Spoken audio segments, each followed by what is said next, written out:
তোমার কোন কোন জায়গায় ব্যথা গো বান্ধবী ললিতা?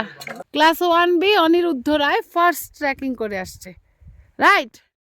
সংসার ফেলে 16 মাসের বাচ্চাকে রেখে 7 বছরের ছেলেকে নিয়ে ট্রিপে যাওয়ার সেই গল্পটা আর শেয়ার করা হয়নি। ট্রিপ থেকে আসার জাস্ট পরপরই একটা নিউজ খুব ভাইরাল হয়েছিল, সেটা বিদেশে একজন মা তার 16 মাসের সন্তানকে একা ঘরে রেখে তার পুরুষ সঙ্গীর সঙ্গে ঘুরতে চলে গেছিল। সেই নিউজটা শোনার পর 16 মাসের সন্তান কথাটা আমার কানে খুব লাগছিল। আমিও আমার 16 মাসের সন্তানকে রেখে ট্রিপে চলে গেছিলাম, সেটা অন্যরকম ট্রিপ ছিল।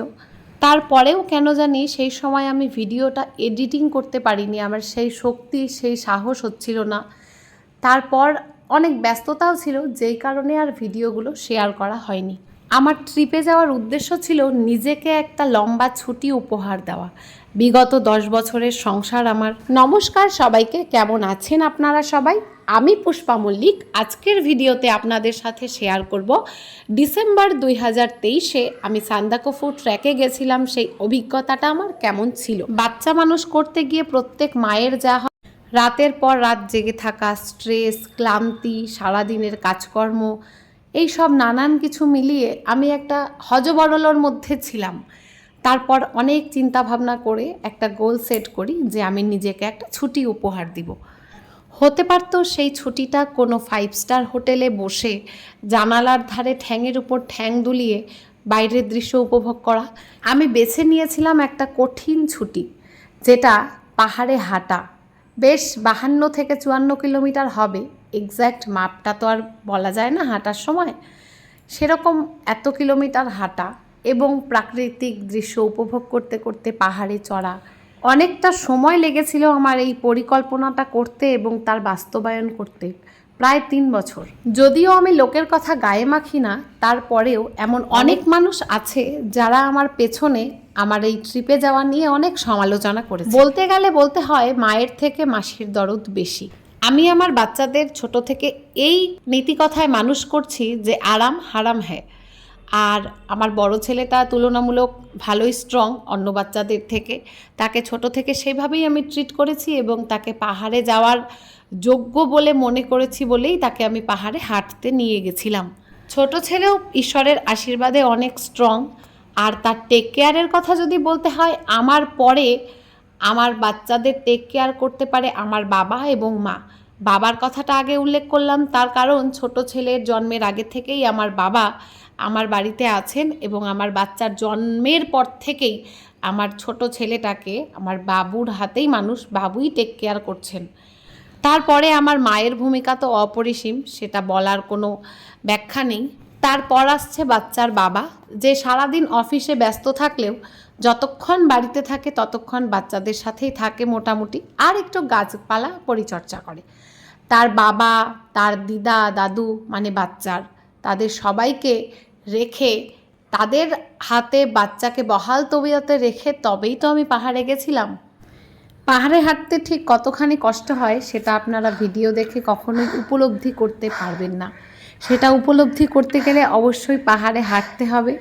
সেই কষ্ট উপলব্ধি করতে পারলে তবেই প্রকৃতির সান্নিধ্য পাবেন, পাহাড়ের নীরবতা উপভোগ করতে পারবেন, সেই শান্তি পাবেন যে শান্তি সংসার জীবনে 10টা 5টা ডিউটি করে এত এত টাকা পয়সা লাক্সারি লাইফ লিড করেও পাওয়া যায় না। হাঁ করে অক্সিজেন নিয়ে আসছিলাম, সারা বছরের অক্সিজেন সঞ্চয় করে নিয়ে আসছিলাম, যাতে বাকি পুরো বছরটা খুব ভালোভাবে স্বাচ্ছন্দ্যে কাটে, কোনো স্ট্রেস ফিল না হয়। এখন আসি আমার হাজবেন্ডের কথায়। এমনটা ভাবার কোনো কারণ নেই যে আমি প্রস্তাব দিলাম যে শুনছো আমি পাহাড়ে ঘুরতে যেতে চাই 7 দিনের জন্য, আর সে ড্যাং ড্যাং করে নাচতে নাচতে খুশিতে আমাকে অনুমতিপত্র দিয়ে দিল। এরকমটা ভাবার কোনো কারণ নেই। প্রথমত সে আমার সাথে যাচ্ছে না, তার কারণটা হচ্ছে আমি হেঁটে যাব আর সে হেঁটে যেতে ইচ্ছুক নয়। আর তার মধ্যে এতটা বল, এতটা মনোবল নেই, তার ঠ্যাঙে এত জোর নেই যে সে হেঁটে হেঁটে পাহাড়ে চড়বে। আর এত এত টাকা খরচ করে পাহাড়েই বা হেঁটে চড়তে যাবে কেন, এটা তার প্রশ্ন ছিল। অতঃপর আমি একাই যাচ্ছি আমার 7 বছরের ছেলেকে নিয়ে, এবং আমি তাকে আমার কথায় আশ্বস্ত করলাম তোমার ছেলেকে আমি সুস্থ নিয়ে যাচ্ছি এবং সুস্থ বাড়িতে ফেরত আনবো, আস্ত নিয়ে যাচ্ছি আস্ত ফেরত আনবো, এরকম একটা ব্যাপার। কোথাও কোনো স্ক্র্যাচ অবধি আসবে না।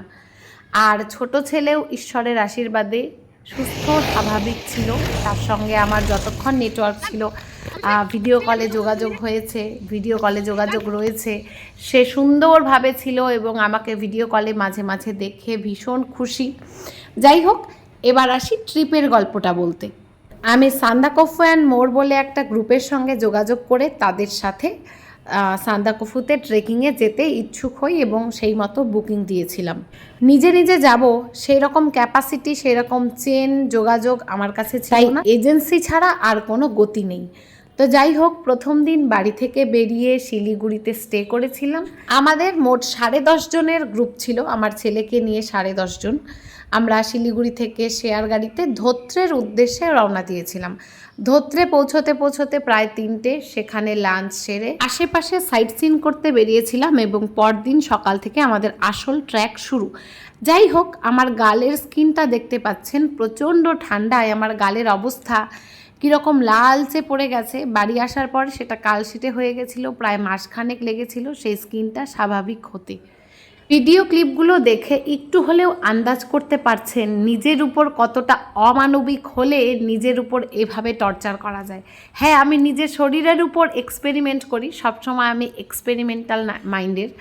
ট্রিপে যাওয়ার আগের দিন রাতে আমার হাজব্যান্ড আমাকে কথায় কথায় বলেছিল, এত বড় একটা বস্তা ঘাড়ের মধ্যে নিয়ে আমি কি করে হাঁটবো এই পাহাড়ের রাস্তাটা। তার উত্তরে আমি বলেছিলাম, এই বস্তাটা কিন্তু কিছুই নয়, বস্তাটা একটা উপমা।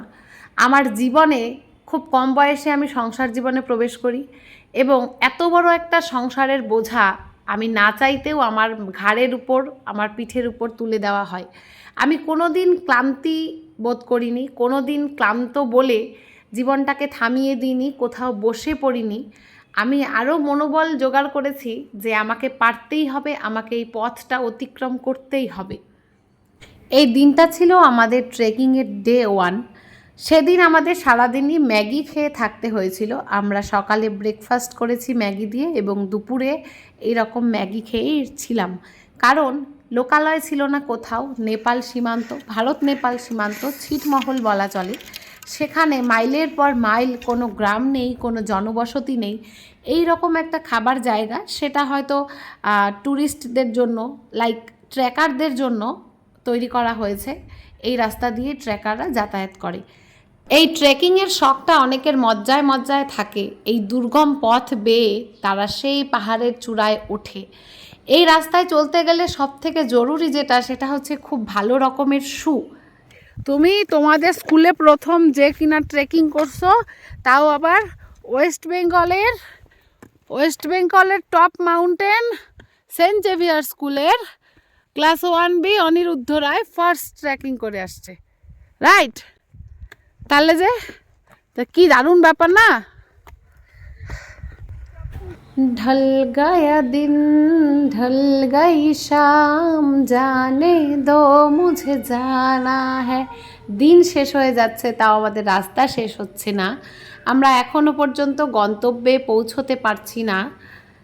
আমাদের সঙ্গে 2 জন গাইড দাদা ছিলেন, সমীরজি এবং দিবাসজি। দুজনই গাইড ফ্রেন্ড ফিলোসোফারের combination. So beautiful, so elegant, just looking like a wow. ওই যে নিচে গ্রামটা দেখা যাচ্ছে, ওখানে আমাদের আজকের রাত্রিবাস। আমাদের টিমের বাকি মেম্বাররা পৌঁছে গেছে আগেই, আমার ছেলেও পৌঁছে গেছে গাইড দাদাদের হাত ধরে। প্রচুর কষ্ট হয়েছে রাস্তাটা হেঁটে আসতে, তবে অনেক অভিজ্ঞতা অর্জন হয়েছে, খুব মজা হয়েছে টিম মেম্বারদের সাথে।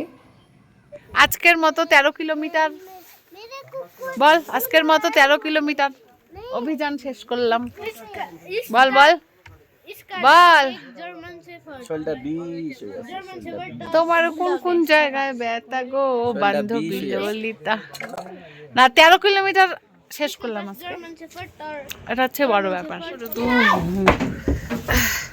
তুমসে জ্যাদা मैं ना चाहूं। এই গুন্দু গুন্দু লাগে কেন গো? গন্ধায় কেন? হ্যাঁ, ইয়েস, লাইট হবে, দাঁড়াও। अरे चाय अच्छा पहले चाय चाहिए तो আগে চা খাই ছোট্ট করে রুম ভিউটা দিলাম, তারপর চা খেলাম, তারপর সন্ধ্যের টিফিন ছিল মোমো খেলাম সেটা, তারপর আগুনের কাছে কিছুক্ষণ সময় কাটালাম। আমার ছেলে ওই বাড়িতে যে হোমস্টেতে ছিলাম সেখানে ছোট ছোট বাচ্চা ছিল, বেড়াল ছিল, তাদের সঙ্গে বেশ খানিকটা সুন্দর সময় কাটালো। তারপর আমরা একটু গানের আড্ডায় বসেছিলাম। এরপর ছিল আমাদের খুব সুন্দর একটা ডিনারের আয়োজন, সব সোনার থালা বাটি গ্লাস, আর হ্যারি পটারের সেই একটা সোনার ডিম ছিল না, এই হোমস্টের শোকেসে সেই ডিমটাও ছিল। বাই এনি চান্স সেই ভিডিও ক্লিপটা আমি খুঁজে পাচ্ছি না। যাই হোক, আমাদের খুব সুন্দর ডিনার সারার পরে আমরা চলে গেছিলাম রুমে।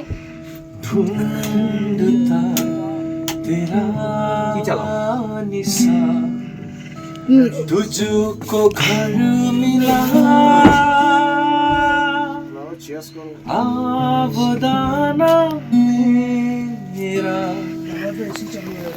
साथ तेरा है তুই সহ এগুলার ভিডিও করতেছিস কেন তিনটাই তেরা খুদা ম্যাডাম আর একটু ঘোরানো যাবে তুঝকো রব নিশ্চয়ই তুঝা মিলা वो पूछे जाने किधर कब आओगी किधर कब आओगी तुम बिन ये घर सोना सोना है वाह वाह वेरी गुड